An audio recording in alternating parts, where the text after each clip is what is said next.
السلام علیکم ورحمۃ اللہ وبرکاتہ۔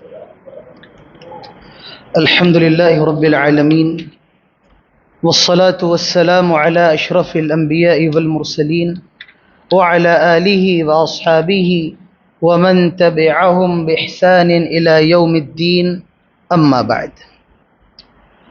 قال اللہ تعالی اعوذ باللہ من الشیطان الرجیم، بسم اللہ الرحمن الرحیم۔ الف لام میم ذالک الکتاب لا ریب فیہ ھدی للمتقین۔ اللہ تعالیٰ کا فضل و کرم ہے جس نے ہم سب کو آج کے اس درس کے اندر شریک ہونے کی توفیق عطا فرمائی ہے۔ اللہ تعالیٰ سے دعا کریں ہم سب کو تمام باتوں پر عمل کرنے کی توفیق عطا فرمائے، آمین۔ آج 17ویں پارے کا خلاصہ پیش کیا جا رہا ہے۔ بہت ڈرانے والی آیت ہے یہ، پہلی آیت سورہ انبیاء شروع ہو رہی ہے۔ اقترب للناس حسابهم وهم فی غفلۃ معرضون۔ فرمایا کہ لوگوں کے حساب کا وقت قریب ہے۔ اب کتنا قریب ہے؟ کہہ دیا گیا بس قریب ہے، بات ختم۔ اس کا مطلب کہ بہت زیادہ قریب ہے۔ کب حساب شروع ہو جائے پتہ نہیں۔ دنیا کے اندر ہر چیز کا حساب پتہ ہے کہ کب شروع ہوگا۔ ایگزام کے لیے ٹائم دیا جاتا ہے کہ آپ کا ایگزام مئی کے مہینے میں ہوگا، آپ کا ایگزام دسمبر کے مہینے میں ہوگا۔ کورٹ بھی تاریخ دیتا ہے کہ اس دن آپ کے مقدمے کی سنوائی ہوگی، لیکن ہمارا حساب کب شروع ہو جائے پتہ نہیں۔ کہ آپ مسجد حمزہ سے نکلیں اور گھر پہنچ بھی پائیں یا نہ پہنچ، پتہ نہیں ایگزام کب شروع ہو جائے۔ اب مجھے اٹاوا جانا ہے، پتہ نہیں میں جا بھی پاؤں یا نہ جا پاؤں، پتہ نہیں کہ 18واں روزہ ہم اور آپ رکھ بھی پائیں نہ رکھ پائیں، کب شروع ہو جائے امتحان کچھ نہیں پتا۔ اللہ نے کہا بڑا قریب ہے امتحان۔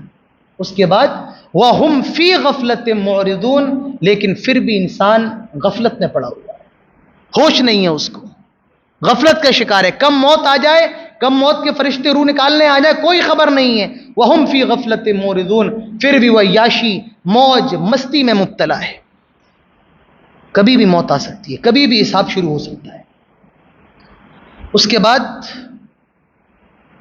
وَمَا أَرْسَلْنَا قَبْلَكَ إِلَّا رِجَالًا نُوحِي إِلَيْهِمْ فَاسْأَلُوا أَهْلَ الذِّكْرِ إِن كُنتُمْ لَا تَعْلَمُونَ۔ اللہ فرماتا ہے کہ ہم نے جتنے بھی انسانوں کو بھیجا ہے وہ سارے، جتنے بھی نبیوں کو بھیجا ہے وہ سارے کے سارے مرد تھے۔ معلوم نہیں چلا کوئی عورت نبی بن کر کے نہیں آئی۔ جتنے بھی نبی آئے وہ سارے کون تھے؟ مرد تھے، رجال تھے۔ اس کے بعد کہا فَاسْأَلُوا أَهْلَ الذِّكْرِ إِن كُنتُمْ لَا تَعْلَمُونَ، اور اگر تمہیں نہیں پتا ہے تو اہل ذکر سے پوچھو، جن کو معلوم ہے، جن کے پاس اہلیت ہے اس سے پوچھو۔ کس سے پوچھا جائے گا؟ جس کو بتانا آتا ہو۔ اچھا ایک بات بتاؤ، درزی کی دکان پہ کبھی دوا لینے جاؤ گے؟ کیوں نہیں جاؤ گے بھائی؟ آپ کہو گے درزی کام کپڑے سلنا، دوا دینا نہیں ہے اس کا کام۔ ڈاکٹر کے پاس کبھی آپ کپڑے لینے جاؤ گے؟ آپ کہیں گے نہیں، ڈاکٹر کا کام ہے دوائی دینا، وہ کپڑے نہیں دے سکتا ہے۔ تو جس کا جو کام ہے وہ کرے۔ معلوم یہ چلا کہ علم دینا یہ کس کا کام ہے؟ اہل ذکر کا، جو متخصص ہے۔ محض چند کتابیں پڑھ کر کے کوئی علم نہیں دے گا۔ علم کون دے گا؟ فَاسْأَلُوا أَهْلَ الذِّكْرِ إِن كُنتُمْ لَا تَعْلَمُونَ، جو اہل ہوگا، جس کے پاس اہلیت ہوگی، جو متخصص ہوگا، جس نے باقاعدہ علم حاصل کیا ہوگا، جس کو تجربہ ہوگا، محض کتابیں پڑھ کر کے کوئی فتویٰ دینے کا اہل نہیں ہو سکتا ہے۔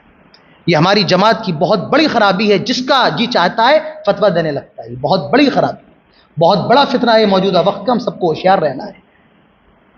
لہٰذا پوچھا انہی سے جائے گا جو اہل ذکر ہوں گے، ایرو گیرو نتو خیرو سے نہیں، جو محض ہندی اور انگلش کی کتابیں پڑھ کر کے فتویٰ دینے لگے، ان سے فتویٰ نہیں لیا جائے گا۔ اس کے بعد بڑی شاندار بات کہی جا رہی ہے، بڑی حیرت انگیز بات، ڈرانے والی بات۔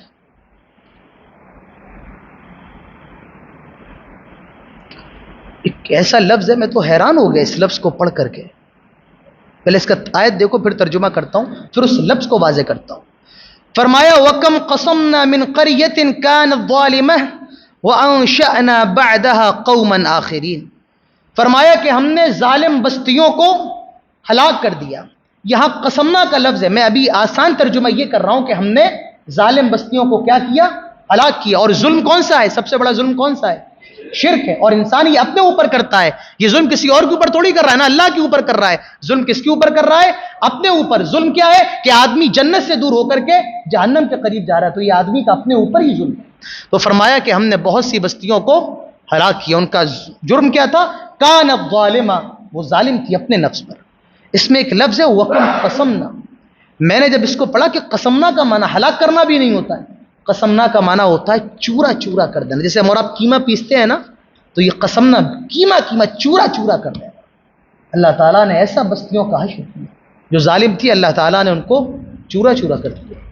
اور ڈراؤنی بات آگے فرمایا فَلَمَّا أَحَسُّوا بَأْسَنَا إِذَا هُمْ مِنْهَا يَرْكُضُونَ، یہ جو بستیاں ہم نے ہلاک کی ہیں، احسو کا مطلب ہوتا ہے اس کی آواز، کبھی کبھی سناٹا ہو تو سی کی آواز آتی ہے۔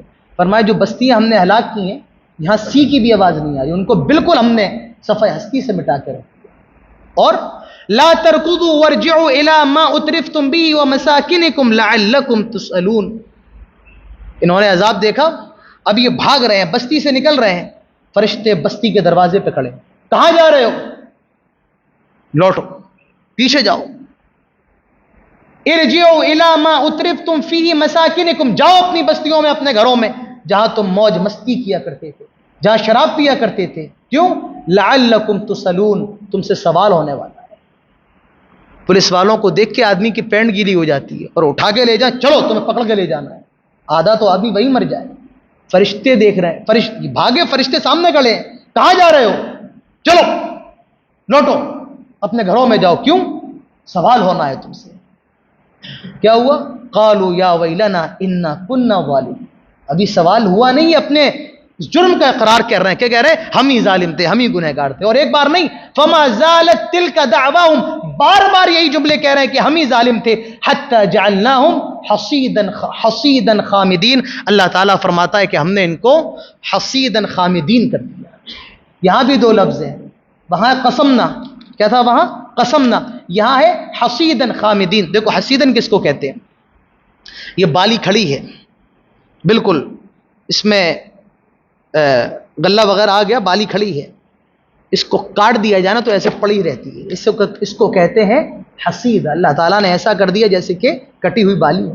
خامدین کہتے ہیں جب آگ کا شعلہ جل جاتا ہے، راکھ بن جاتا ہے، اسے خامدین کہتے ہیں۔ اللہ تعالیٰ نے کیسا کر دیا؟ جیسے کٹی ہوئی بالی ہو اور بجھا ہوا شعلہ ہو، اللہ تعالیٰ نے ایسا کر دیا۔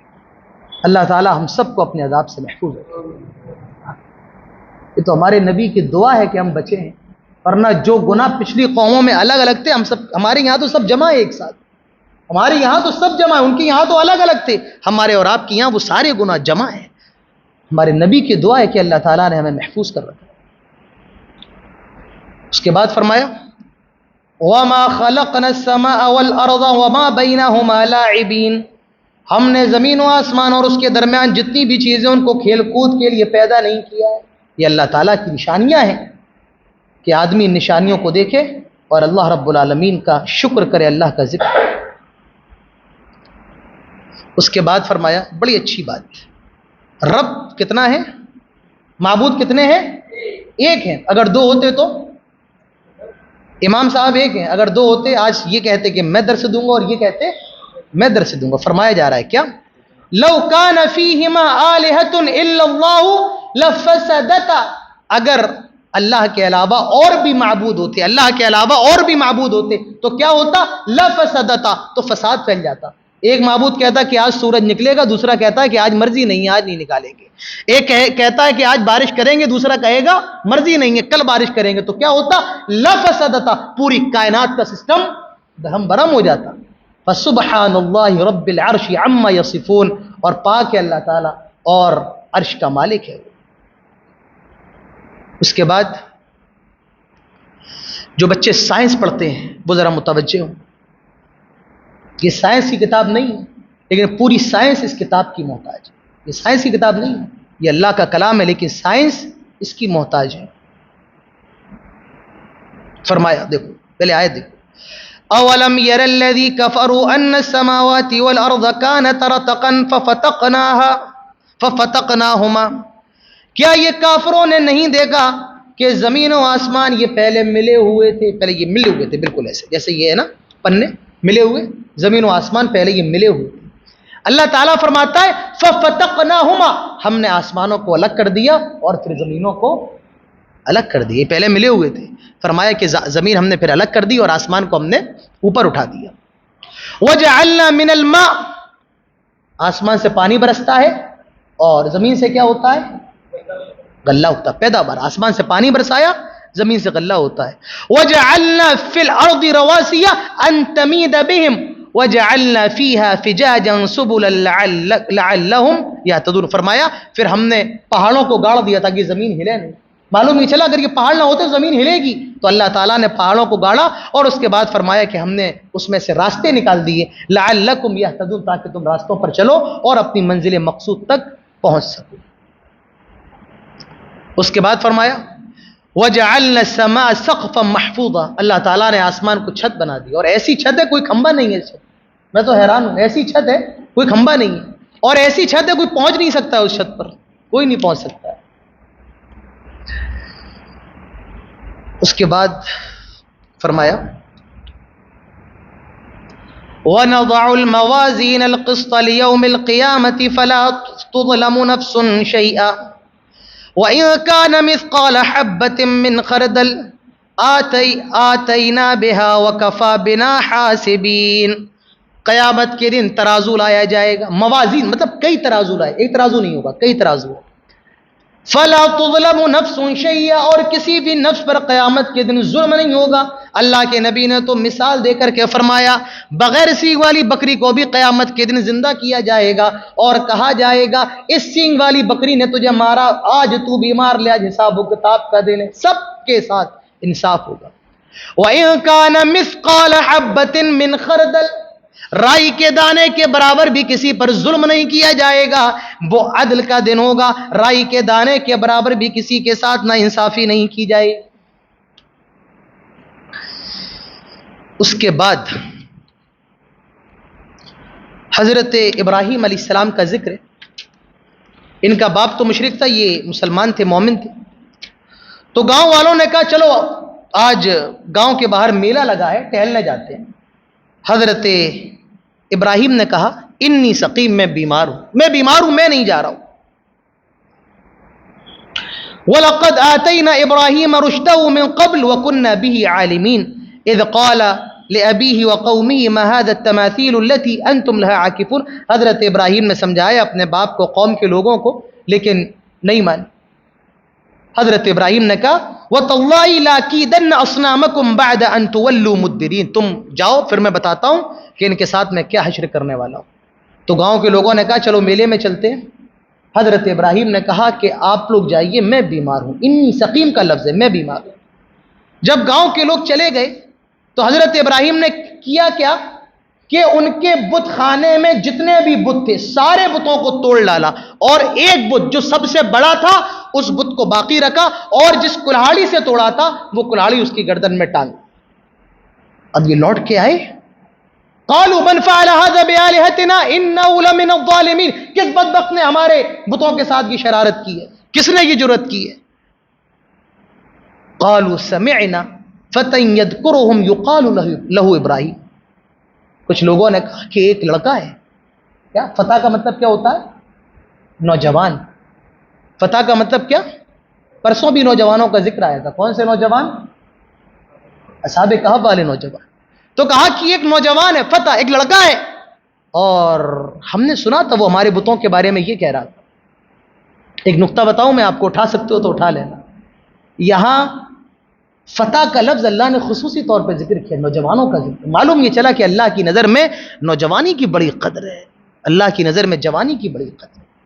جو جوان رو لے اللہ کے سامنے اللہ اس سے راضی ہو جائے، جو جوان اپنی عزت کی حفاظت کر لے اللہ اپنے عرش کے سائے میں جگہ دے، اور جو نوجوان اپنی جوانی کو اللہ کے لیے وقف کر دے اللہ تعالیٰ اس کو اپنے عرش کا سایہ نصیب فرمائے گا۔ اللہ کے نبی فرماتے ہیں 7 لوگ ایسے ہیں عرش کا سایہ اللہ کے عرش کا سایہ ملے گا، اس میں وہ نوجوان بھی ہوگا شاب نشا فی عبادت اللہ، جس نے اپنی جوانی کو اللہ کی عبادت میں لگایا۔ کس میں لگایا؟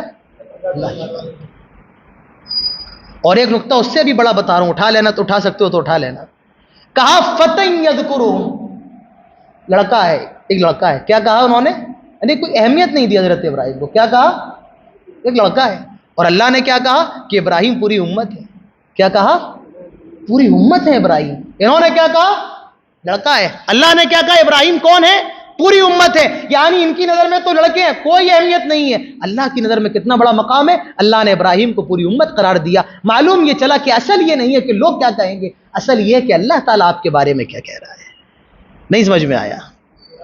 اصل کیا ہے؟ اللہ کی نظر میں آپ کی کیا حیثیت ہے، دنیا والوں کی نظروں میں کیا، دنیا والے جائیں ان کی کیا، اصل بات یہ ہے کہ اللہ کی نظر میں آپ کا کیا ہوگا۔ کچھ لوگوں نے کہا، ایک صاحب نے کہا کہ بھئی درس میں لوگ زیادہ نہیں بیٹھ رہے ہیں۔ ہم نے کہا زیادہ سے کیا لینا دینا ہے، اتنے بیٹھ جائیں کافی ہے۔ سب کو اللہ تعالیٰ ہدایت تھوڑی نہ دیتا ہے، سب کو ہدایت اللہ تعالیٰ کہاں دیتا ہے۔ لعلکم تشکرون قلیلا ما تشکرون، اللہ کے جو شکر گزار بندے ہوتے ہیں وہ کون سے ہوتے ہیں؟ کم ہوتے ہیں۔ تو اللہ تعالیٰ سب کو ہدایت نہیں دیتا، اللہ کی نظر میں سب کی حیثیت تھوڑی ہے، اللہ کے چند مخصوص بندے ہیں جن کو اللہ نے ہدایت کے لیے خاص کر رکھا ہے۔ اس پر ہم اور آپ اللہ کا شکر ادا کریں۔ ہمارا کوئی کمال نہیں ہے، یہ اللہ کی توفیق ہے، اس کی توفیق کے بغیر ایک پتا بھی نہیں ہل سکتا ہے۔ ہمارے اور آپ کے دل تو بہت دور کی بات ہے۔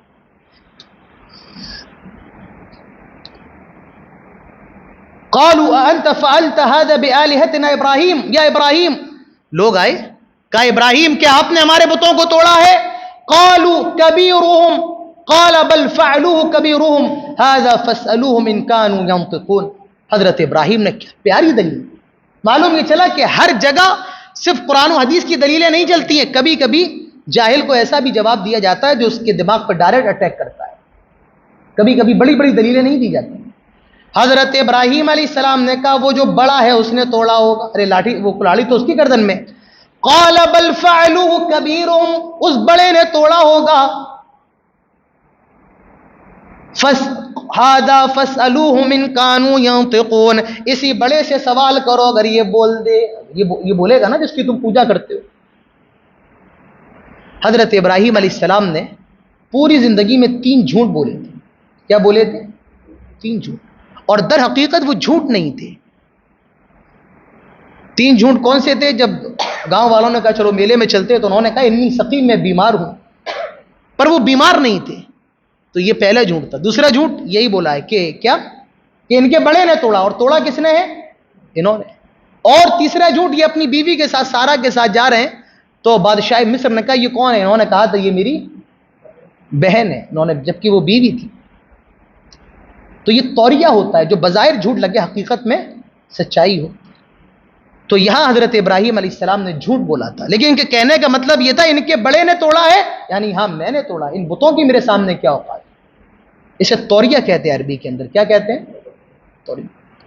اور چند جگہ جھوٹ بولنا بھی جائز ہے، مان لو کسی میں صلح کروانا ہے تو وہاں بھی جھوٹ بولنا جائز ہے۔ بیوی کے لیے جھوٹ بول سکتے ہیں، آپ بہت اچھی لگ رہی ہیں آج، اب بڑا خیال رکھتی ہیں میرا، بھلے نہ رکھتی ہو نہ اچھی ہو پھر بھی کہہ سکتے ہیں، بولنا چاہیے۔ تو اتنی جگہ جھوٹ بول سکتے ہیں۔ بہرحال جب یہ لاجواب ہو گئے، قالوا حرقوه وانصروا آلهتكم ان كنتم فاعلین، ابراہیم کو آگ میں جلاؤ، ان کی یہی سزا ہے۔ حضرت ابراہیم علیہ السلام کو آگ میں ڈالا جا رہا ہے۔ اتنی بڑی آگ تیار ہوئی کہ جس نے جتنا ہو سکتا تھا آگ میں سپورٹ کیا، کسی نے لکڑی لائی، جتنی لکڑی لا سکتے تھے لائی، بہت بڑی آگ تیار ہوئی۔ اور اتنی بڑی آگ تیار ہوئی کہ بہت دور سے گلیل کے ذریعے حضرت ابراہیم کو پھینکا گیا، بہت دور سے، کیونکہ آگ بہت خطرناک طریقے سے جل رہی تھی، قریب سے پھینکتے تو لوگ جل جاتے۔ حضرت ابراہیم کو پھینکا گیا۔ حضرت جبریل آئے، کچھ مدد کروں؟ حسبنا اللہ، آج اللہ کافی ہے۔ حضرت ابراہیم کی زبان سے کیا نکلا؟ حسبنا اللہ، آج اللہ کافی۔ اچھا آگ کا کام کیا ہے؟ جلانا۔ اللہ نے فرمایا، فوراً حکم دیا، قلنا یا نار کونی بردا وسلاما علی ابراہیم، آئے آگ ہمارے بندے ابراہیم پر ٹھنڈی ہو جا اور سلامتی والی بن جا۔ آگ کا کام ہے جلانا، اور آگ حضرت ابراہیم پر ایسی ٹھنڈی ہوئی کہ گلے گلزار بن گئی، گلے گلزار بن گئی۔ آگ کا کام ہے جلانا، یہاں سبب ہے لیکن مسبب وجود میں نہیں آیا. اللہ نے حکم دیا کہ آگ ٹھنڈی ہو جا اور فوراً آگ ٹھنڈی ہو. کسی شاعر نے کہا ہے ہو اگر ابراہیم سے ایمان پیدا آگ کر سکتی ہے انداز گلشتہ پیدا. ابراہیم سے ایمان تو اچھا آگ کا بھی کوئی کمال نہیں ہے, اس میں ابراہیم کا بھی کوئی کمال نہیں. اللہ فرماتا ہے قلنا, ہم نے کہا. کمال یہ ہے کہ ہمارا حکم تھا, ہم چاہیں تو آگ کو ٹھنڈا کر دیں, ہم چاہیں تو پہاڑ کو دریا کو پہاڑ بنا دیں, اور ہم چاہیں جیسے چاہیں کر دیں. ہم بغیر ماں باپ کے بچہ دے دیں, ہم بغیر باپ کے بچہ دے دیں, ہم چاہیں تو میاں بیوی بوڑھے تب بھی بچہ دے دیں. یہ تو ہمارے اوپر ہے, ہمارے لیے کوئی چیز مشکل یا نہ. قلنا, ہم نے کہا اے آگ ٹھنڈی ہو جائے, اور وہ آگ ٹھنڈی ہو جائے. اچھا یہاں دو لفظ آئے ہیں, کون سا؟ بردا. برد مطلب ٹھنڈی, جو لوگ عربی جانتے ہیں تو نارمل عربی ہے. برد مطلب ٹھنڈی. سلامہ مطلب سلامتی والی. اچھا اتنا کہہ دینا کافی تھا, ٹھنڈی ہو جا, یہ کہنے کی کیا ضرورت تھی؟ سلامہ سلامتی والی بن جائے. اس لیے کبھی کبھی سردی اتنی ہوتی ہے کہ آدمی مر جاتا ہے. سردی میں کبھی کبھی آدمی کو زکام ہو جاتا, بعد میں کہہ دیا ہے کہ اتنی بھی ٹھنڈی نہ ہونا میرے بندے ابراہیم کو تکلیف ہو. کہا سلام ہے تو ٹھنڈی ہو جا, اور اس کے بعد سلامتی والی بن جا. اس کے بعد حضرت داؤد اور ان کے بیٹے کا ذکر ہے. داؤد اور ان کے بیٹے حضرت سلیمان کا. خیر بات لمبی ہو جائے گی آگے چل کے. یہاں 3 نبیوں کی دعاؤں کا ذکر ہے. حضرت ایوب کی دعا کا ذکر ہے, حضرت یونس کی دعا کا ذکر ہے, اور حضرت زکریا کی دعا کا ذکر ہے, اور اس کے بعد ایک کا ذکر اور ہے. اب پہلے ایوب کی دعا دیکھو, حضرت ایوب علیہ السلام. پتہ نہیں لوگوں یہ نام رکھنا بھی چھوڑ دیا لوگوں نے, یہ نام بھی نہیں رکھتے اب لوگ. ایوب یونس کم رکھتے ہیں, پہلے کے لوگ زیادہ رکھتے تھے, اب چھوڑ دیا. رکھو یہ نام, انبیاء کے نام. دعا کیسے مانگی جاتی ہے دیکھو. وَأَيُّوبَ إِذْ نَادَى رَبَّهُ أَنِّي مَسَّنِيَ الضُّرُّ وَأَنْتَ أَرْحَمُ الرَّاحِمِينَ. اور یاد کرو جب ایوب نے اپنے رب کو پکارا, انی مسنی الضر, آئے میرے رب میں بیمار ہوں, مجھے تکلیف نے چھو لیا ہے. وانت ارحم الراحمین, آئے اللہ تو بہت زیادہ رحم کرنے والا ہے. اب میں اور اس کو واضح کرتا ہوں. پہلا ہے نادا, پکارا. معلوم ہی چلا کہ دعا یہ پکارنے کا نام ہے. اللہ سے مانگو, پکار کر کے مانگو. اور انی مسنی الضر, آئے اللہ مجھے تکلیف نے ٹچ کیا ہے. یہ نہیں کہا کہ اللہ میں بیمار ہوں. مس مسو کا مطلب ہوتا ہے کیا؟ ٹچ کرنا. اللہ تعالیٰ مجھے بیماری نے ٹچ کیا ہے, ٹچ کیا ہے. یعنی اللہ تھوڑی سی بیماری ہے بس ٹچ کر لیا بیماری میں, جبکہ بیٹے سارے مر گئے ہیں, بس ایک بیچاری بیوی ہے, کوئی پاس آنے کو تیار نہیں. اور یہ نہیں کہا کہ اللہ میری بیماری صحیح کر دے, نہیں نہیں. وانت ارحم الراحمین, اللہ تعالیٰ تو بہت رحم کرنے والا ہے. یعنی کہ اللہ میری بیماری صحیح کر دے. فرمایا اللہ تو بہت رحم کرنے والا ہے. یہ ادب ہے دعا میں کہ جب دعا کرو تو کیا کرو؟ اللہ کے لیے ایسا نام سلیکٹ کرو جیسی ضرورت ہو ویسا نام. یہاں بیماری صحیح کرنا, یہاں رحم کی ضرورت ہے. اللہ تعالیٰ میرے اوپر کیا کر؟ رحم فرما. اسی لیے یہ لفظ لائے کیا؟ ارحم الراحمین, اللہ مجھ پر رحم فرما. معلوم یہ چلا جب پیسوں کی دقت ہو, کاروبار نہ چل رہا ہو, تو اللہ سے کیا دعا مانگو؟ یا رزاق ہے رزاق, اللہ تو رزاق ہے. جیسی بھی پریشانی ہو ویسا اللہ تعالیٰ کے صفاتی نام کا ذکر کرو. اے اللہ مجھے بیماری نے ٹچ کیا ہے اور تو بہت زیادہ رحم کرنے والا ہے. فاستجبنا له فكشفنا ما به من الضر وآتيناه أهله مثلهم معهم رحمة من عندنا وذكرى للعابدين. اللہ تعالیٰ فرماتا کہ ہم نے بیماری کو ہٹا دیا. ایک صاحب نکلے تھے قوم سے ناراض ہو کر. کون؟ وَظَنُّونِ إِذْ ذَهَبَ مُغَاضِبًا, یہ مچھلی والے تھے, قوم سے ناراض ہو کے نکلے. یونس علیہ السلام مچھلی کے پیٹ میں پہنچ گئے, مچھلی کے پیٹ میں.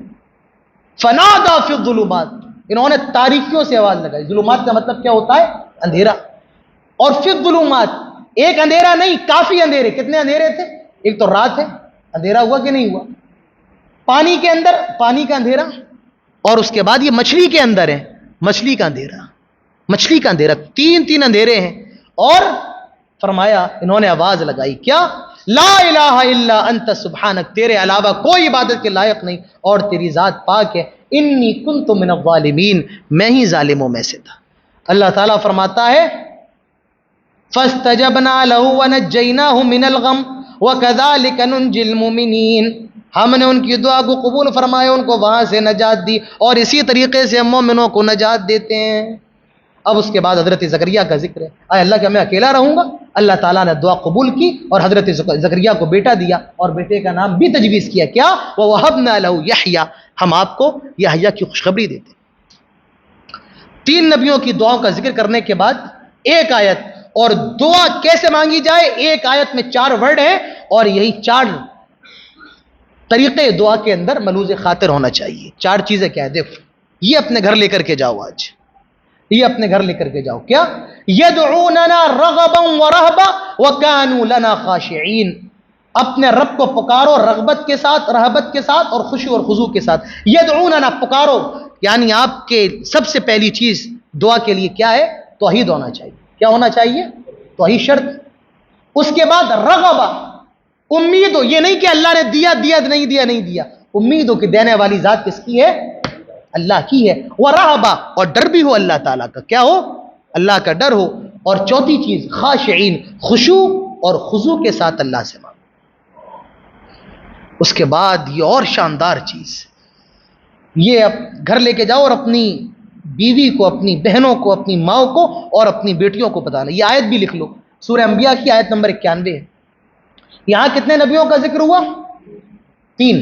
حضرت یونس کا ذکر، حضرت ایوب کا ذکر، اور حضرت زکریا کا ذکر، اور ان کے بیٹے یحییٰ کا نام لیا۔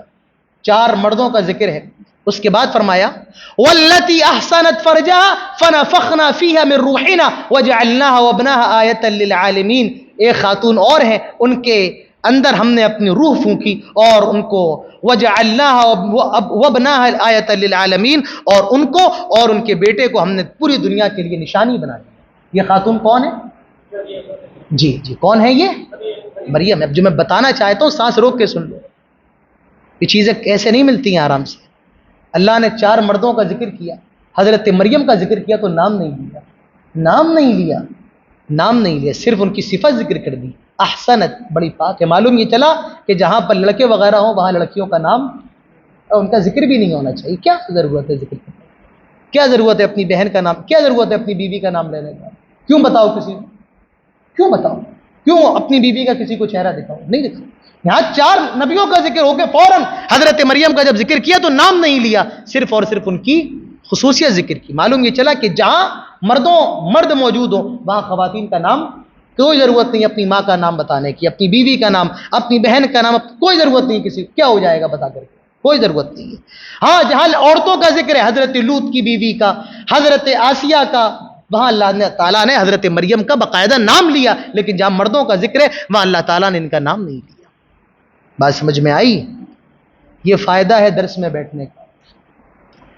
اس کے بعد وَمَا أَرْسَلْنَاكَ إِلَّا رَحْمَةً لِّلْعَالَمِينَ، ہم نے آپ کو رحمت للعالمین بنا، پوری کائنات کے لیے رحمت ہے۔ آپ انسانوں کے لیے، آپ دشمنوں کے لیے، آپ دوستوں کے لیے، آپ جانوروں کے لیے، آپ نباتات کے لیے، آپ جمادات کے لیے، دنیا کے لیے تو ہیں ہی، قیامت کے لیے بھی رحمت ہے۔ جب کوئی سفارش کوئی نہیں کر سکتا ہے، حضرت آدم بھی منع کر دیں گے، حضرت نوح بھی منع کر دیں گے، حضرت عیسیٰ بھی منع کر دیں گے، حضرت موسیٰ بھی منع کر دیں گے، حضرت ابراہیم بھی، تب اکیلے جناب محمد رسول اللہ صلی اللہ علیہ وسلم سجدے میں گریں گے اور شفاعت کریں گے، سفارش کریں گے۔ تو آپ دنیا کے لیے بھی رحمت ہیں۔ اور اس کے بعد قیامت کا ایک نقشہ کھینچا گیا ہے۔ فرمایا یا ایھا الناس اتقوا ربکم ان زلزلۃ الساعۃ شیء عظیم، اے لوگو اپنے رب سے ڈرو، یقیناً قیامت کا زلزلہ بہت بڑی چیز ہے۔ یوم ترونها تذهل كل مرضعة عما ارضعت وتضع كل ذات حمل حملها وترى الناس سکارى وما هم بسکارى ولكن عذاب الله شدید، اور جب قیامت کا سور پھونکا جائے گا تم دیکھو گے کہ دودھ پلانے والی ماں اپنے دودھ پلاتے بچے کو چھوڑ دے گی۔ ماں کو میں نے دیکھا ہے، اگر مردوں میں ٹرین کے اندر بھی بیٹھی اس کے بچے کو بھوک لگے تو تھوڑا سا کنارہ ہو کر کے اپنے بچے کو دودھ پلاتی، اس کا بچہ بھوکا نہیں رہ سکتا، دیکھ نہیں سکتی ہے۔ لیکن قیامت کے دن کیا جب سور پھونکی جائے گی بچے کو پھینک دے گی، گرا دے گی، تذهل كل مرضعة عما ارضعت، اور اتنا خطرناک وہ دن ہوگا، كل ذات حمل حملها، پریگننٹ عورت اپنے حمل گرا دے گی، حمل ضائع ہو جائے گی خوف سے۔ وَتَرَى النَّاسَ سُكَارَى وَمَا هُمْ بِسُكَارَى، لوگوں کو دیکھو گے کہ نشے کی حالت میں، وہ نشہ نہیں ہوگا، وَلَكِنَّ عَذَابَ اللَّهِ شَدِيدٌ، وہ اللہ کا عذاب ہوگا اور اللہ کا عذاب بڑا خطرناک۔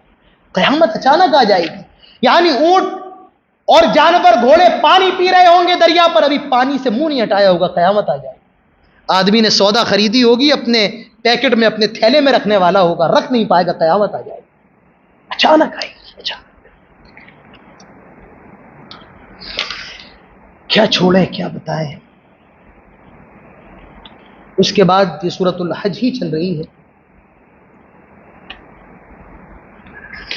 اسلام کے اندر کوانٹٹی نہیں دیکھی جاتی ہے، اسلام کیا دیکھتا ہے؟ آپ کی کوالٹی دیکھتا ہے، نیت دیکھی جاتی ہے، آپ کی نیت کیا ہے۔ فرمایا لن ینال اللہ لحومها ولا دماؤها، تم جو قربانی کے دن جانور ذبح کرتے ہو، اللہ کو نہ تو تمہارے جانوروں کا خون پہنچتا ہے اور نہ گوشت، وَلَكِنْ يَنَالُهُ التَّقْوَى مِنْكُمْ، بلکہ تمہارا تقوی اللہ کے یہاں پہنچتا ہے۔ اللہ تعالیٰ کیا دیکھتا ہے؟ دل دیکھتا ہے، تقوی دیکھتا ہے۔ اللہ کے نبی فرماتے ہیں ان اللہ لا ينظر الى صورکم، اللہ تعالیٰ تمہارے چہرے تھوڑی دیکھتا ہے، تم کتنے ہینڈسم ہو، کتنے گورے ہو، ولا الى جسامکم، تمہاری باڈی کیسی، تمہاری سکس پیک، اللہ تعالیٰ یہ بھی نہیں دیکھتا ہے۔ ولكن ينظر الى قلوبکم، وہ کیا دیکھتا ہے؟ تمہارے ہارٹس دیکھتا ہے، تمہارے دل دیکھتا ہے۔ تو یہ صحیح کر لو، اللہ تعالیٰ کیا دیکھتا ہے؟ یہ دل دیکھتا ہے۔ دل سے جو بات نکلتی ہے اثر رکھتی ہے، نہیں ہے طاقت پرواز مگر رکھتی ہے۔ اس کے بعد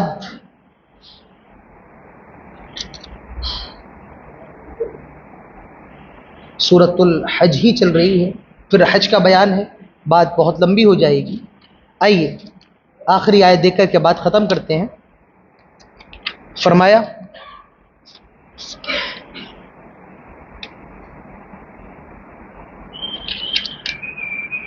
یا ایھا الناس ضرب مثل فاستمعوا له ان الذين تدعون من دون الله لن يخلقوا ذبابا ولا اجتمعوا له وإن يسلبهم الذباب شيئا لا يستنقذوه منه ضعف الطالب والمطلوب۔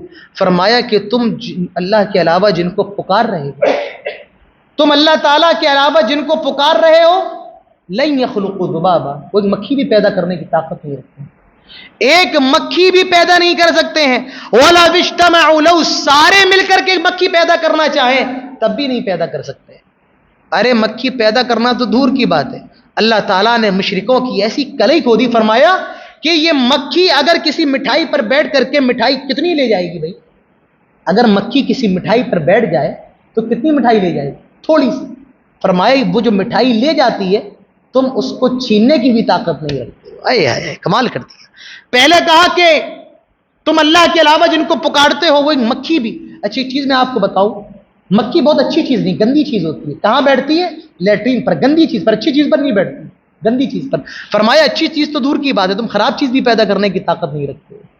تم خراب چیز بھی، یہ اللہ کے علاوہ جن بلیوں، پیروں، مریدوں اور باباؤں سے مانگ رہے ہیں، اللہ کے علاوہ جن سے بھی مانگ رہے ہیں، ایک مکھی بھی پیدا نہیں کر سکتے ہیں، سارے مل کر کی بھی پیدا نہیں کر سکتے ہیں، اور مکھی اگر کچھ لے کر کے چلی جائے تو اس کو چھین بھی نہیں سکتے۔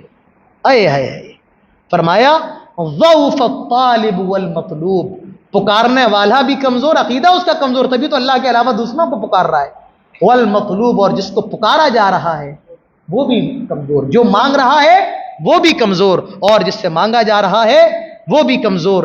یہ تھا 70ویں پارے کا مختصر سا چند آیات کا خلاصہ جو میں نے آپ کے سامنے کیا ہے۔ اللہ تعالی ہم سب کو قرآن سننے اور سمجھنے اور اس پر عمل کی توفیق نصیب فرمائے، آمین۔ وآخر دعوانا ان الحمد للہ رب العالمین۔ السلام علیکم ورحمۃ اللہ وبرکاتہ۔